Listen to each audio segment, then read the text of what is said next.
असरण भावना की चर्चा हम कर रहे थे। जब काल रूपी सिंह मृग चेतन को जब घेर लेता है तो वह संसार में कोई भी व्यक्ति या साई उसे बचा नहीं पाता है, क्योंकि चाहे वो मंत्र यंत्र सेना धन संपत्ति आदि कुछ भी उसकी काम नहीं आती है। और इसीलिए ये काल रूपी लुटेरा हमें हमेशा लूटते रहता है और हम अपने जीवन को यूं ही लुटाते रहते हैं। इसी भावना को आगे कहते हैं, चक्रिरत्निहर दर्शा भाई काम नहीं आया। कहते हैं कि जब इस काल रूपी लुटेरा जैसा होता है, ये जब लूटने चलता है, तब इसके सामने चक्रवर्ती हो या फिर नारायण हो, प्रतिनारायण हो, बलभद्र हो और चाहे कोई भी हो, यह किसी को दिखता नहीं है और अपने ऊपर कोई बात को लेता भी नहीं है। किसी को जब मृत्यु के घाट उतारता है तो कोई ना कोई निमित्त ऐसा बन जाता है और वो निमित्त बनते ही उसी कहते हैं, जो निमित्त जब बनता है तो निमित्त के माध्यम से काल तो पीछे खड़ा रहता है, लेकिन सामने उस निमित्त को खड़ा कर देता है, कह देता है तो देखो फलाने व्यक्ति ने फलाने को मारा, मैंने किसी से कुछ नहीं किया। हार्ट अटैक व्यक्ति को आता है तो हार्ट अटैक आता है तो हार्ट अटैक क्यों आया? क्योंकि उसकी आयु कर्म वही समाप्त हो गई। अब आगे उसे एक सांस मिलना नहीं है, एक सांस भी उसे जीना नहीं है। तो जहां इसकी सांसें जो मिली थी, जो आयु कर्म था, वो कर्म वहीं पर समाप्त हुआ और सारा जीवन फिनिश हुआ। लेकिन काल लुटेरा कहता है तुम्हारी मृत्यु हार्ट से हुई। किससे हुई? हार्ट फेल हो गया, इसलिए तुम्हारी मृत्यु हो गई। लेकिन किसी ने कहा कि काल लुटेरा अपने पंखुड़े उठा करके ले गया। किसी ने कहा, क्या कहा? यही कारण होता है। तो कोई ना कोई, आप चलते हो, किसी जीव को पत्थर मार देते हो, मारते मारते हो सकता है घर में सर्फ निकला, और निकला तो आपने उसमें 2-4 लाठी भांज दी। अब जब भांज दी तो क्या हुआ? मर जाएगा। जब मर जाएगा तो उसका पाप किसको लगेगा? मारने वाले को। यही है ना भाई, तुम्हारे नजर में तो वही। लेकिन क्या तुमने कभी इस बात का चिंतन किया, दूर दृष्टि से देखा, अरे उसकी मृत्यु उसी लाठी से ही होना थी और तुम्हारे हाथों से ही होना थी, तब ही तो वो मरा है। नहीं तो तुम्हारी क्या ताकत थी उसे मारने की? एक छोटा सा डंडा क्या उसे मार सकता है? और अगर उसने काट लिया तो, अगर उसने जहर उगल दिया तो तुम्हारा अभय कर्म का उदय था और उसका मृत्यु कर्म का उदय आ चुका था। अब उसे देह परिवर्तन करने का समय आ चुका था। तो इसी वजह से कभी कभी ऐसी घटनाएं घट जाती हैं। मैंने बीच में एक आपको दृष्टांत बताया था पद्म पुराण के अंदर का। दो देव जब लक्ष्मण की परीक्षा लेने के लिए आए थे, तो परीक्षा लेते समय लक्ष्मण की मृत्यु हो जाती है। लक्ष्मण हाय राम कहते हैं और वो सिंहासन पर बैठे बैठे ही चल देते। लेकिन देव अपने अंदर से पश्चाताप कर रहे थे, अंदर ही अंदर वो दुखी हो रहे थे, चिंतन कर रहे थे कि देखो हमारे निमित्त से, हमारे कारण से इतना बड़ा नारायण होकर के भी मृत्यु को प्राप्त हो गया। ना हम जाते, ना हम परीक्षा लेते और ना ही हम इस प्रकार की माया रचते और ना लक्ष्मण की मृत्यु होती। होती क्या? नहीं होती। यही का, लेकिन तब उन्होंने कहा भैया होने को यही था, होने को यही मंजूर था। और जिस गति जीव की जैसी गति हो जाती है उस जीव की वैसे ही मति हो जाती है, ये स्वाभाविक है। इसीलिए हमारे आचार्य भगवंत कहते हैं ये काल लुटेरा जो है आपको भोगों की मदिरा पिला पिला करके ठगा जा रहा है। वो आपसे नहीं कहता कि तुम जाओ मंदिर में जाओ, तुम मुनिराजों के पास जाओ, स्वाध्याय सुनो, प्रवचन सुनो, आदि सुनो, भगवान की दिव्य वाणी सुनो। इसके बहाने में तो थोड़ा सा सोचता है, तीर्थ यात्रा करना है तो 10 बार सोचता है, अभी ठंडी है, मौसम अनुकूल है, नहीं है, आदि आदि विचार करता है। लेकिन यही काल कहता है जब पाप कार्य की बारी आती है, अशुभ कार्य की बारी आती है, तो कहता है हाँ कर लो, क्या सोचना है उसके लिए, आगे पीछे नहीं देखता। चोर होता है, चोरी करता है, चोरी करते समय ये आगे पीछे नहीं देखता, ये नहीं सोचता कि मैं पकड़ा जाऊंगा तो क्या होगा, मैं अगर पकड़ा गया तो मेरा क्या होगा, मेरी पोल पट्टी खुल गई तो मेरा क्या होगा, तब उस समय पर नहीं सोचता। लेकिन तीर्थ यात्रा करने वाला, मंदिर जाने वाला, गुरुओं को आहार आदि देने वाला, साधु संगति करने वाला 3 बार 4 बार सोचेगा।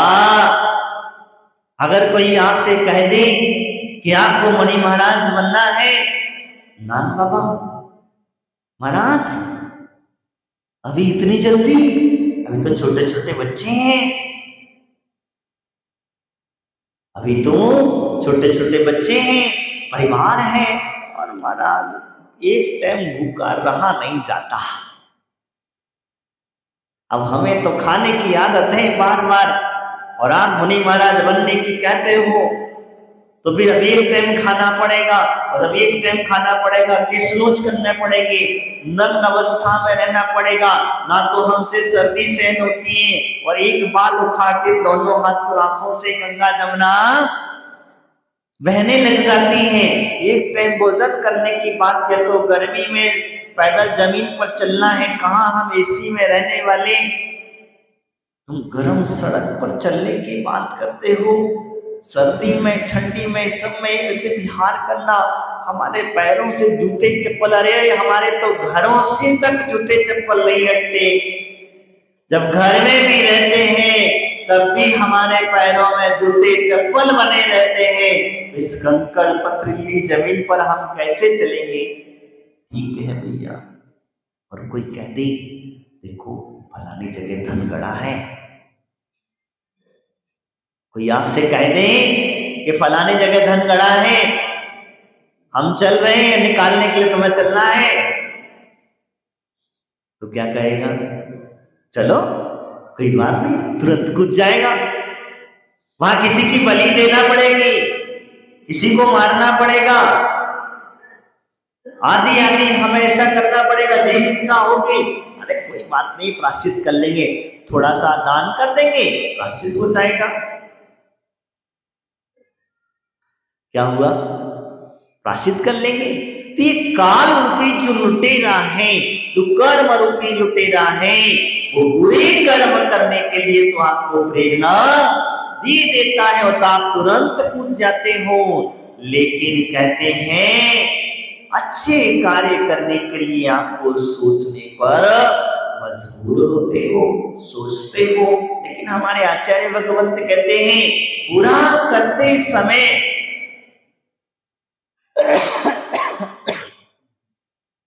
बुरा करते समय 3 बार सोचना, और अच्छा करते समय कभी मत सोचना, क्योंकि जो व्यक्ति अच्छे कार्य में सोचता है वो व्यक्ति सोचते ही रह जाता है, और जो व्यक्ति बुरे कार्य में सोचता है वो बुरा कार्य कभी कर ही नहीं पाता है।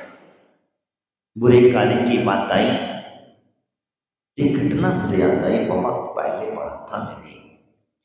एक बार एक राजा के पास, राजा मुनिराज के पास पहुंचा और मुनिराज के दर्शन बंदन करे उसने।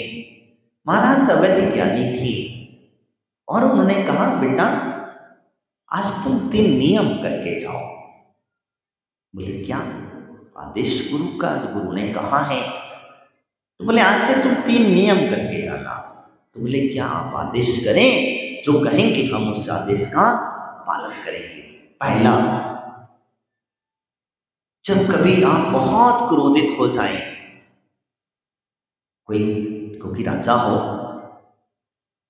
पहली बार कहीं क्रोधित, आपको बहुत क्रोध आ जाए किसी को देख करके या किसी कारणवशात, अगर बहुत अधिक तीव्र क्रोध हो तो 3 पग पीछे सरक लेना। क्या समझ में? 3 पैर जहां खड़े हो वहां से पीछे सरकना। उसने कहा ठीक है गुरुदेव। दूसरा, अतिथि का सत्कार करना। कोई भी हो, चाहे वो आपकी मृत्यु भी क्यों ना लेने वाला हो, वो आपका कितना बड़ा भी शत्रु क्यों ना हो, अगर वो अतिथि बन करके आया है तो उसका हमेशा सत्कार करना। वो सुने, वो भी नियम स्वीकार कर लिया गुरु से। तीसरा नियम उसे दिया, बिना विचारे कोई कार्य मत करना। उसने कहा ठीक। तीनों नियम वो गुरु से लेकर के चल दिया, अपने राज्य शासन में चल रहा था। एक दिन संयोग की घटना घटी। किसी निमित्त ज्ञानी ने उन्हें बता दिया कि फला फला दिन, फला फला समय पर एक सर्प आपको डसने के लिए आने वाला है। अतिथि है, ध्यान रखना उसका नियम।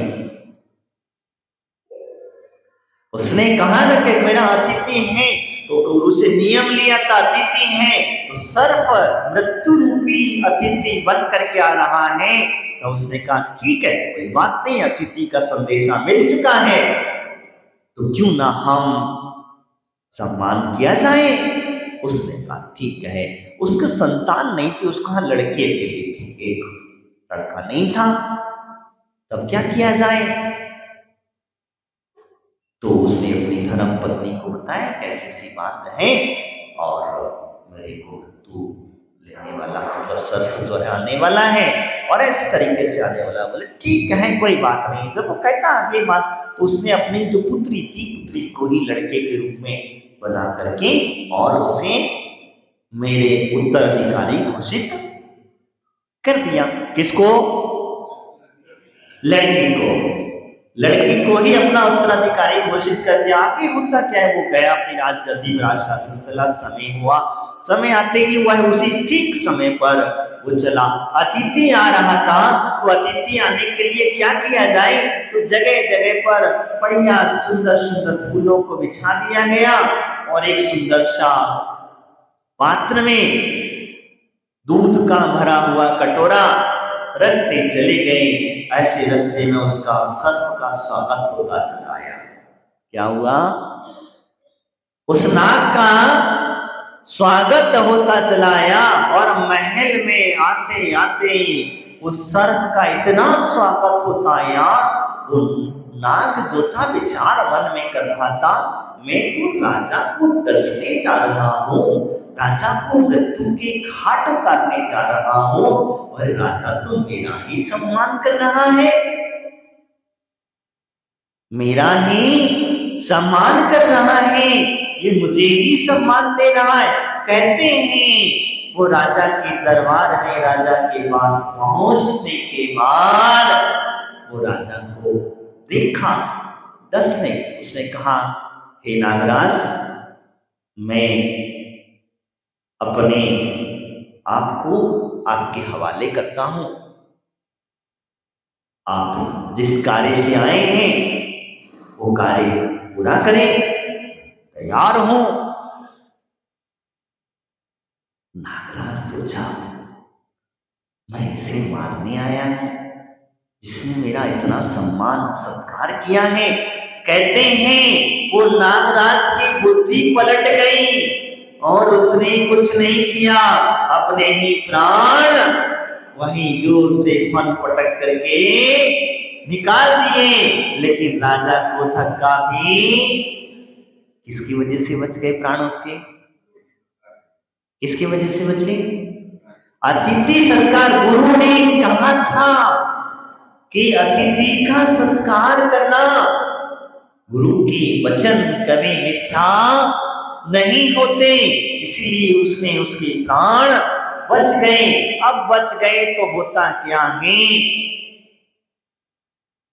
अपने महल में गया, रानी से मिलने के लिए पहुंचा।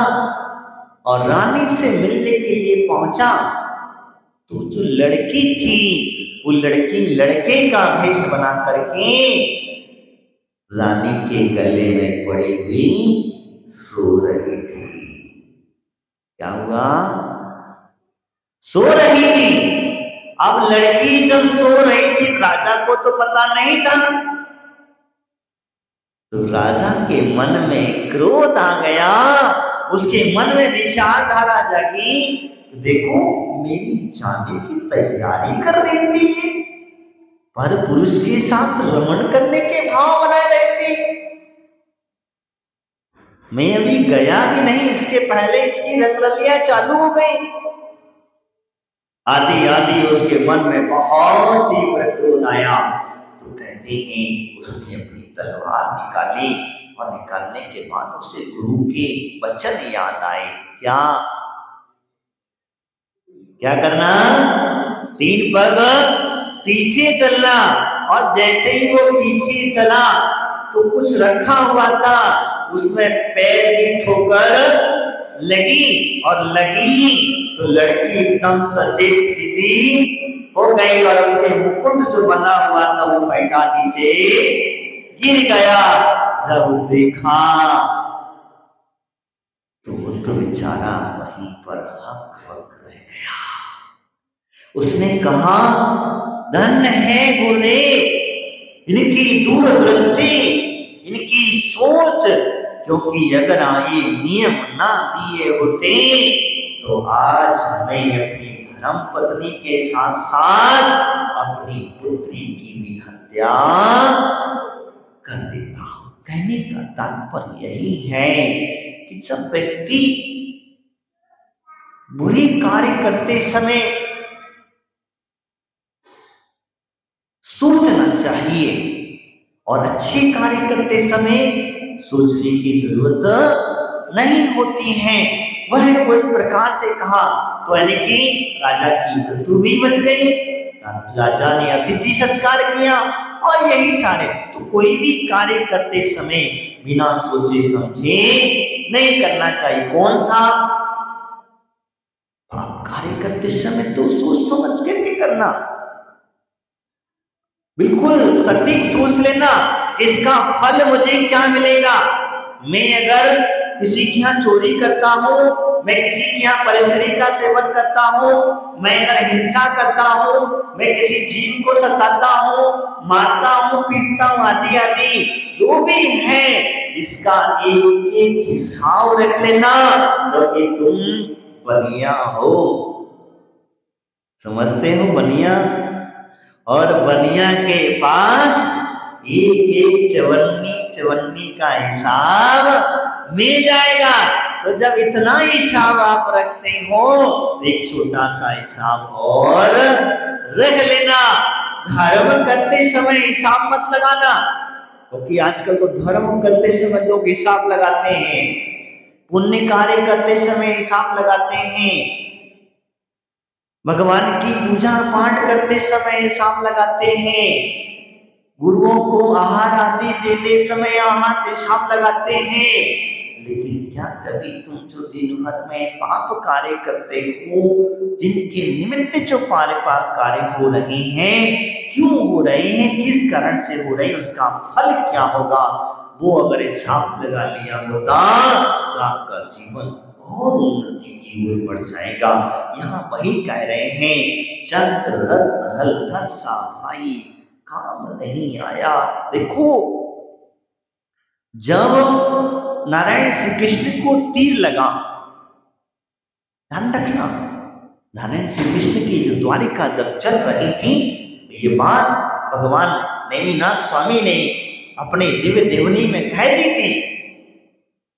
उन्होंने उस समय पर कह दिया था, भगवान नेमिनाथ प्रभु ने कह दिया था नारायण श्री कृष्ण बलभद्र से कि तुम्हारी द्वारिका तुम्हारे ही भाई द्वैपायन मुनि के निमित्त से, समझ में आया, द्वैपायन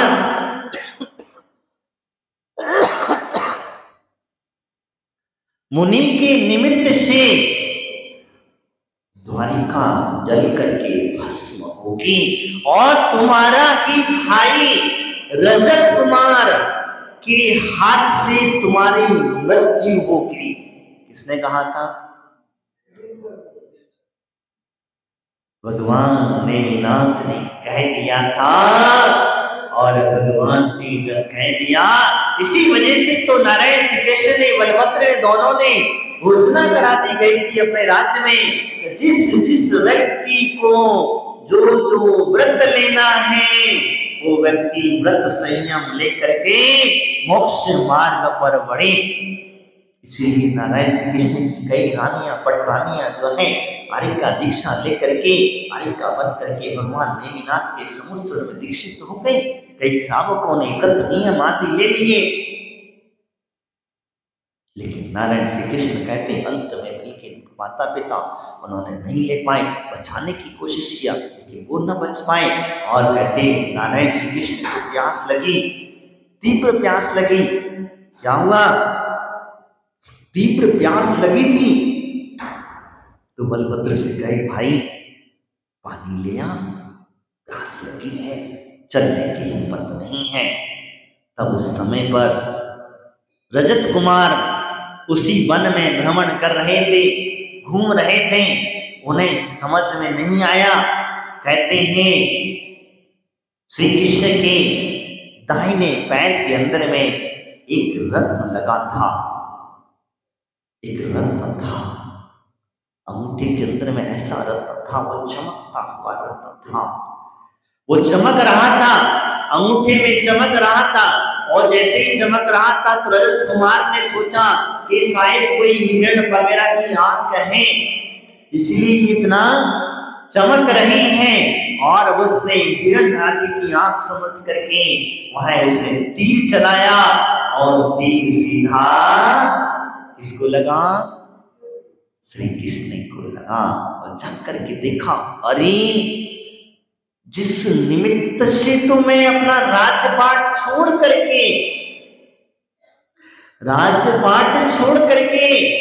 सब कुछ छोड़ करके वन वन में भटक रहा था, लेकिन मृत्यु का काल, मृत्यु का समय ऐसा ही था जिसके हाथ से होना ही थी। इसीलिए कोई बचाने वाला हलधर जैसा भाई बलभद्र बचा पाए? नहीं बचा पाए। तब श्री कृष्ण कहते हैं, उनके माथे पर तिलक करके रजत कुमार के आज से यादव वंश की तिलक तुम हो, और उन्हें उसी पर बिठा करके पांडवों के पास भेज देते हैं। और कहते हैं, दाऊ आते होंगे, तुम यहां से भाग जाओ, दाऊ आते होंगे, भाग जाओ, तुम्हें छोड़ेंगे नहीं। इसलिए भाई को उस अवस्था में छोड़ करके चले गए। तो कहने का तात्पर्य यही होता है बंधुओं, जब किसी व्यक्ति की मृत्यु नजदीक होती है, जो कर्म जैसा होना होता है, हम उसे बहुत कुछ टालने की कोशिश करते हैं, लेकिन उसे टाल नहीं पाते हैं। क्यों? क्योंकि पूर्व में हमारा जो कर्म था वो ऐसा ही हमने बांधा था, और जब वैसा बांधा था तब उसे हमें भुगतना ही पड़ेगा। इसी वजह से कहते हैं विनय से नहीं खाया। आगे कहा उन्होंने, देव धर्म गुरु जगत शरण, जगत में और नहीं कोई। वास्तविकता में और कोई शरण नहीं है।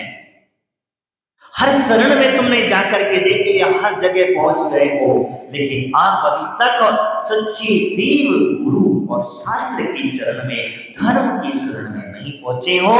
क्योंकि जिस दिन तुम देव गुरु और धर्म की शरण में पहुंच जाओगे, उस दिन आपको किसी के पास जाने की जरूरत नहीं पड़ेगी,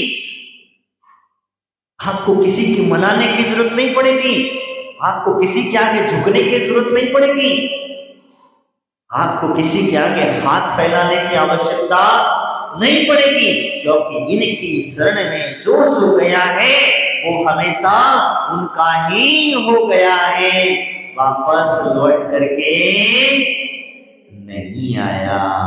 आया क्या? बताओ।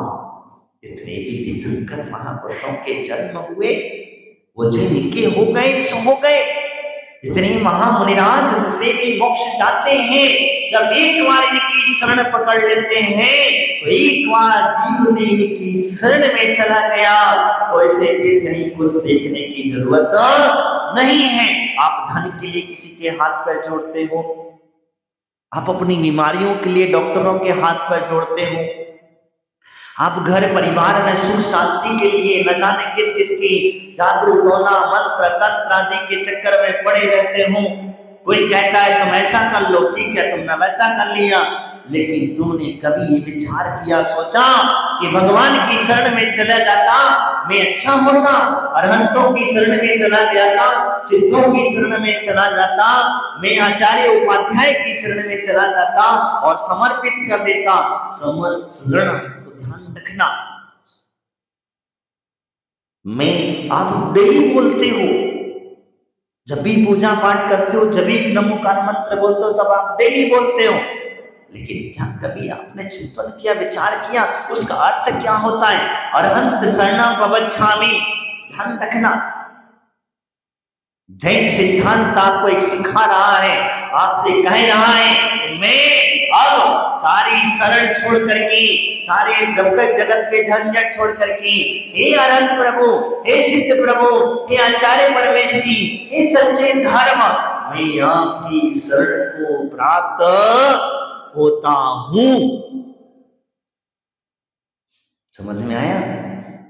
अरहंत शरणं प्राप्त, अरहंत शरणं प्रवक्ष्यामि, प्राप्त होता हूं, मैं प्राप्त करता हूं, मैं आपकी शरण में आ चुका हूं, पूर्णता से समर्पित हो चुका हूं, और मैं किसी और की शरण में नहीं जाऊंगा। मैं अब किसी के चरणों में जाने की मुझे जरूरत नहीं है। इसीलिए जैनों के तीर्थंकरों में, जैनों के मंत्रों में शरणं प्रवक्ष्यामि शब्द आता है, और बुद्धों की यहाँ बुद्धं शरणं। समझ में आया? गच्छामि और प्रवक्ष्यामि दोनों में जमीन आसमान का अंतर है। प्रवक्ष्यामि में प्राप्त कर लिया मैंने, और जिस दिन तुम्हारे भाव बन गए यहाँ मैं सच्ची देव धर्म की शरण को चरण में आचरण बन जाते हैं। जो भी चरणन शीश नवाते, वो भी चरणन बन जाते, वो भी चरणन बन जाते। लाए कंदन पे तो चरणन, गुरु का पद में वंदन करना, ऐसे ऋषि गुरु मुनिवर को मैं शरण हूँ करता।